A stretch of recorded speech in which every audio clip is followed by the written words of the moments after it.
Okay. You guys want to? Yeah, I think we ought to come up here. Okay. First off, it's nice to be in my hometown. It's nice to be in my hometown. It's nice to be with my sheriff. Sheriff Rambos has done a great job keeping this community safe and works every day to keep the community safe. And knock on wood, we'll continue to have a very low crime county, and actually we have a low crime state. I've got an important announcement today on something I'm going to work hard on to get passed in the U.S. Senate and in the House. I want to recognize a few of the individuals with me first. Of course, Sheriff Rambos, I think everybody around here knows. Next, we got Tom and Gina Hoyer. We had the opportunity to get together. Unfortunately, had a very bad experience. They lost their son in the Parkland school shooting. The positive about the Hoyers is they've stayed active to try to make sure that it never happens again. So I want to thank them for that. I want to thank Bridget Ziegler for being here. Bridget is, she started a group called Moms for Liberty, but she's also on the school board of the Sarasota County School Board. And I had the opportunity to appoint her back a long time ago. And when I was governor, she's done a great job working on making sure our kids learn the right things, but also they're safe. I think every parent expects their child to come home alive, safe, and healthy. Next, I want to recognize Ryan Petty. Ryan also lost a child, a daughter, at Parkland. We actually had met before that. He and his son had come down after Hurricane Irma and did hurricane relief in the Everglades City area. But he's, like the Hoyers, has stayed active, and they're part of a group called Stand for Parkland. But they've also, there's 7 or 8 families from the Parkland that are all involved in Stand for Parkland, but they're also trying to do things to make sure this never happens to anybody else's family.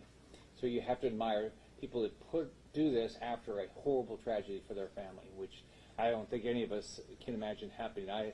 We have, Ann and I have grown daughters, and we have 7 grandchildren. And the one thing I talk to them all the time, my daughters, is how are they making sure their schools that their children go to are safe. And I hope every parent wakes up every day and says, okay, so is my school doing the right thing? Because there's a great chance your school will do the right thing if you make sure you're part of making sure there's a solution there. Make sure that law enforcement is there. Make sure that there's few entrances. Make sure that there's adverse security. Make sure that the teachers and the students know what to do if there's an active shooter, because all those things are going to save lives. We're here today to talk about new legislation that I'm proposing. It's called the School Guardian Act, which we'll be fighting. I'm going to be fighting the Senate, and then we'll get it through the Senate, work to get it through the House, and get it to President Biden's desk to get it signed. It's going to save lives, and that's why I'm doing it. And you all know that after Parkland happened 5 years ago, we put together 3 teams within a couple days: mental health counselors, educators, and law enforcement, to come up with historic legislation. And the legislature worked on it with us, all of us. We all did it together.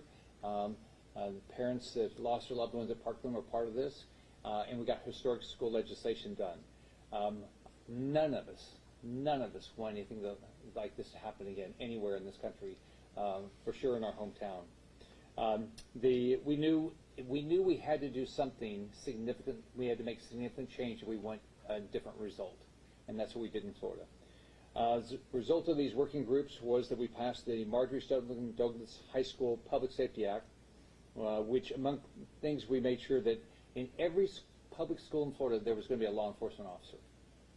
It's too bad we have to do this. It's too bad we have to think about this, but we do.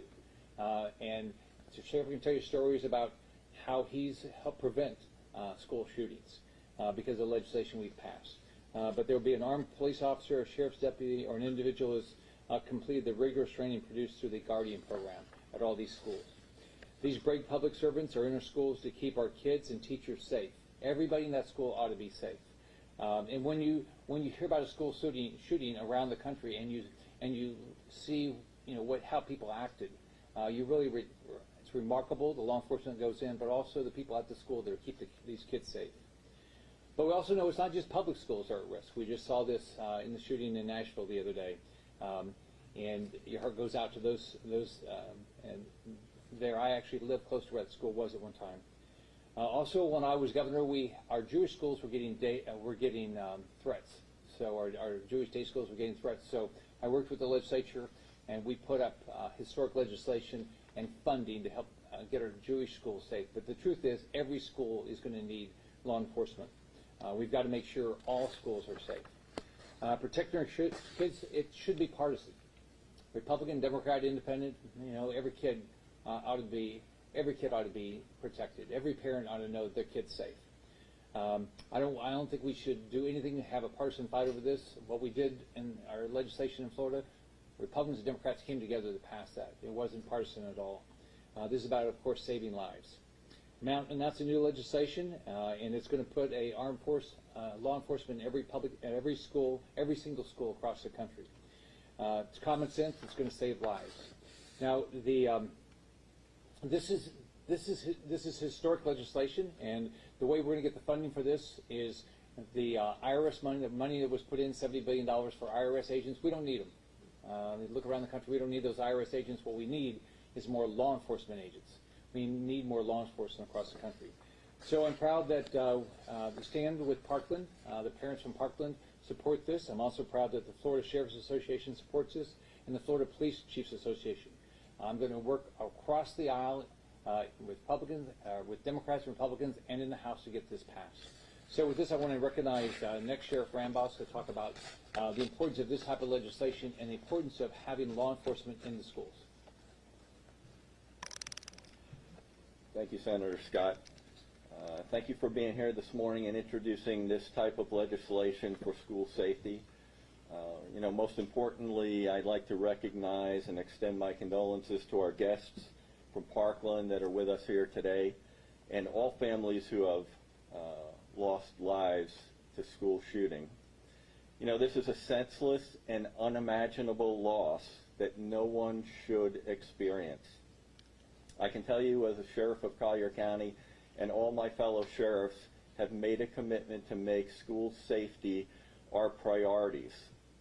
And school safety has many layers, but the top of that layer is law enforcement officers that are trained and equipped and on school campuses each and every day.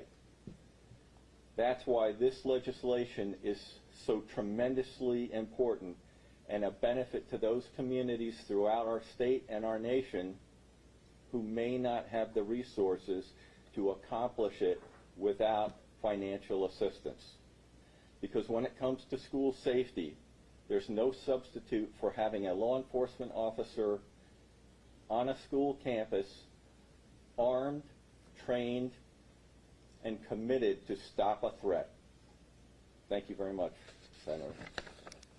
Thank you, Sheriff. Now we're going to hear from Tom and Gina Hoyer, who unfortunately lost their son at Parkland. What I admire about them is they didn't take that tragedy and just curl up in a ball, though I'm sure they felt like that. They went and tried to make sure it doesn't happen again. Good morning, everybody. My name's Tom Hoyer. This is my wife, Gina. We are members of a group called Stand with Parkland, which was established in the wake of the shooting at Margie Stoneman Douglas High School in 2018. And we at Stand with Parkland are proud and honored to endorse Senator Rick Scott's School Guardian Act. The tragic shooting in Parkland urged us to work closely with then Governor Rick Scott to implement effective measures here in Florida to protect students and teachers in schools. And we continue now to do that on a national level. No family should endure the heartbreak that we still go through to this day. So it's essential that when students and teachers go to school, that they know their safety is a top priority and that they're being protected. And this bill will make that a reality across America. Thank you. Thank you, Tom and Gina. Next, we're going to hear from Ryan Petty, who unfortunately lost his daughter. I can't imagine. I think about this because I have 6 grandsons and a granddaughter. I just can't imagine what these parents go through each and every day. Ryan Petty. Thank you, Senator. I want to just take this opportunity to say a couple of brief things. One is I'm grateful for the friendship that I have with Senator Scott and the work that he did while he was governor here in the state of Florida. We have fundamentally changed our posture around protecting our kids at school, in our schools in Florida, and that all started because of his leadership and his work in bringing folks together. So, Senator, thank you. Again, this bill is incredibly important. You know, I was just talking with the sheriff before we came in, and I'm so impressed with what this sheriff and this sheriff's office is doing to prevent school attacks.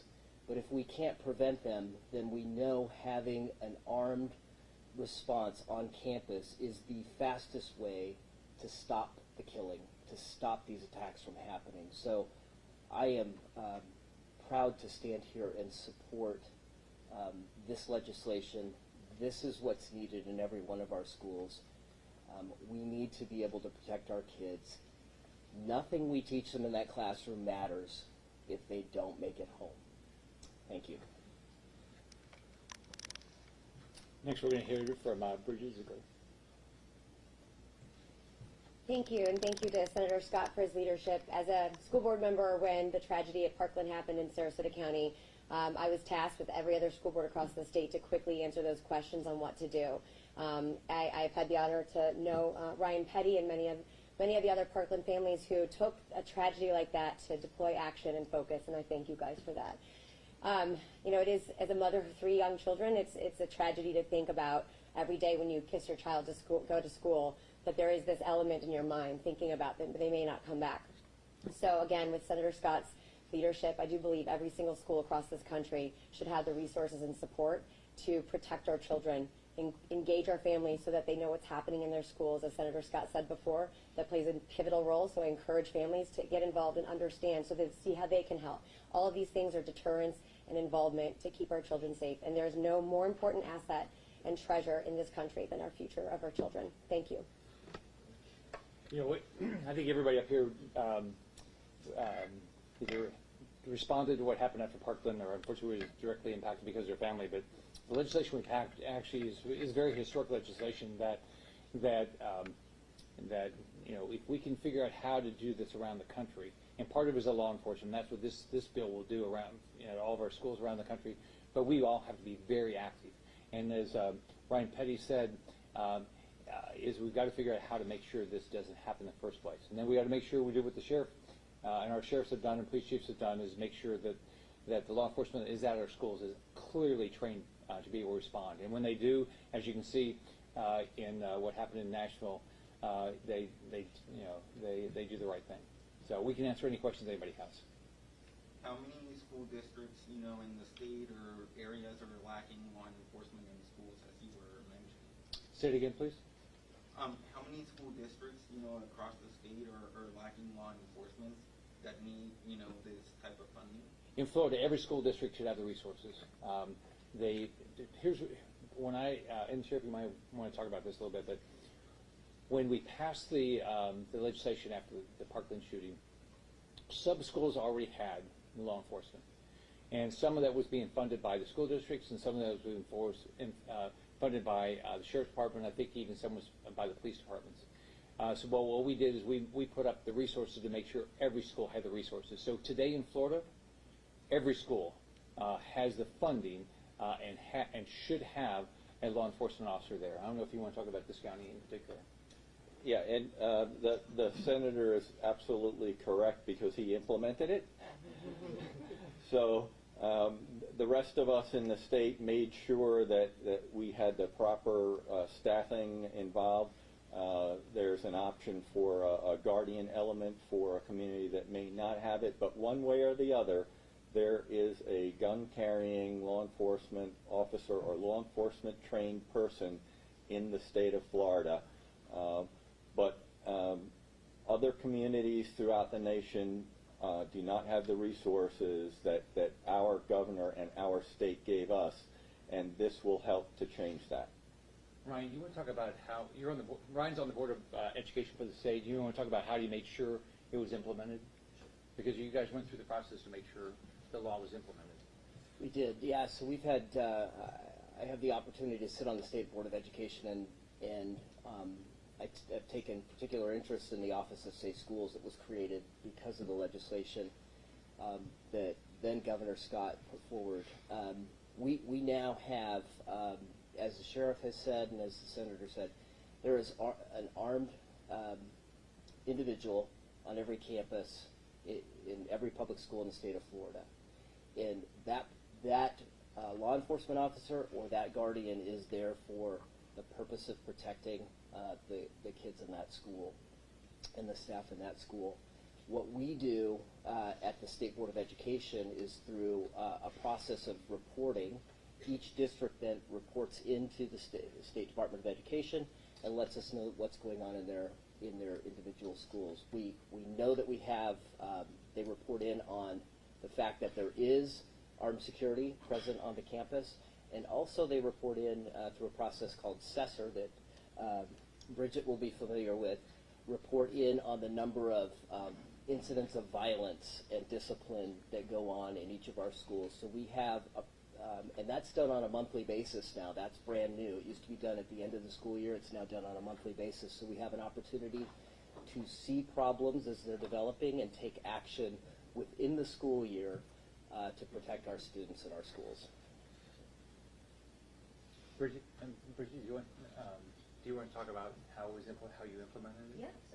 So when we passed the legislation in the state of Florida, I think it's important to understand we have 67 counties, which equates to each school district, all very vastly different. And so what it allowed for and ensured that every single public school, including charter schools, had an armed officer of some sort in their school as a deterrent, as we've said. Each school district's different. Sarasota County actually had partners with their sheriff office prior to that, but at that time created their own individual police department. Many other districts, large districts, including Brevard, I believe, also did the Guardian program. So it really just depended on that partnership with the sheriff's office and their local municipalities. But at the end of the day, it does make a pivotal aspect of that, the fact that you have an armed law enforcement officer there. When everyone in that community knows this, we know that's a huge deterrent, but it also builds up the community as far as their partnership with law enforcement. And again, it's working through not one isolated issue or one isolated organization can help it. It all is a community. The mental health component, the law enforcement component, and the community and parent component all play a pivotal role in order our children stay safe. Senator, may I? I think it's important to recognize, and I think I should say this, I think we all think it, throughout the United States, every law enforcement agency that has a school in their jurisdiction is coming across comments, behaviors, or direct threats that are being made that have got to be investigated, they've got to be intervened and stopped and or responded to. So what the senator is proposing and what all of these individuals up here are looking for is to ensure that law enforcement has what it needs to respond to those types of incidents. And as was mentioned, prevention is really going to be where we would like to always be. But I can tell you that we are trained to stop the threat as well. Yes. Sir, can you speak a little bit about the Guardian program in Collier County schools? How many guardians you have participating in it, and what's been like the positive impacts you guys have seen? At this point, the school board has not chosen to put the Guardian program in place.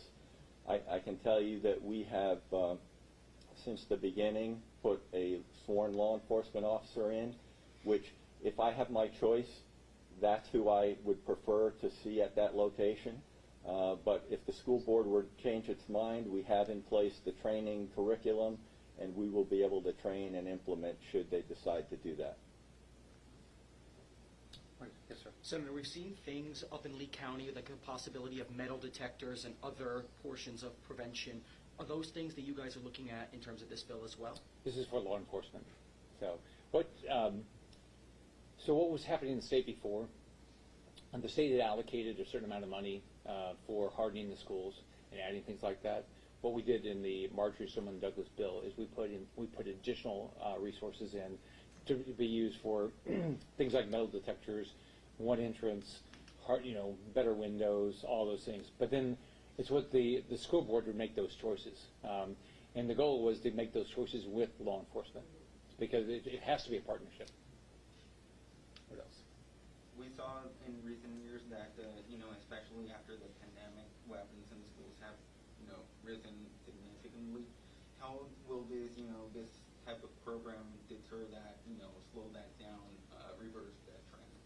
I think, my experience is, and the sheriff can talk about this probably better than I can, but if you have a law enforcement presence there and people know that it's going to be enforced, and if there are schools enforce their rules, then you'll see less of that.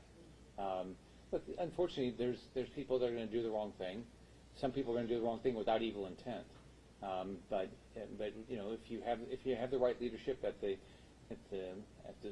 teacher level, at the principal level, at the school board, and at the sheriff, and all law enforcement level, then we reduce the chances something bad happens.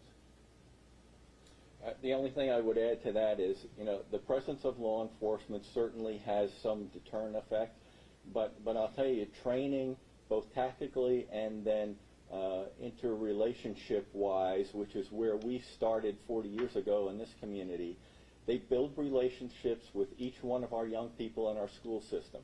And it was done to have a positive relationship so that if they need help with a problem, if they observe a behavior or a comment, that they're comfortable in letting law enforcement know about it, but we need to be able to put that all together. If you look at one of the primary reasons I think we have a lower crime rate than the rest of the country is because our law enforcement, our sheriffs, and our police chiefs have actually done exactly what the sheriff did. Years ago they started building these relationships, and you can see it with everything that happens in your community. If you've built the relationship, then people don't have an they don't think badly of you, and they trust you, and that's what's happening all across our state. One last question. Will we see more public events like this from you in the future, and is this your soft launch to a run for president? No. You'll see more things I'm doing. It's not, I don't have a plan to run for president. So, but it's just when I was governor, I was able to travel the state almost every day. In this job, you have to be in D.C. As soon as I finish this, I go to D.C. So, the way the schedule works, we're in D.C. generally 40 weeks a year. This year, a little bit less. But some of their money's through at least Thursday. So the only time I have a chance to do a public event is on the weekends or something like this. Thanks, everyone. See you guys. Bye-bye. Thanks. Thank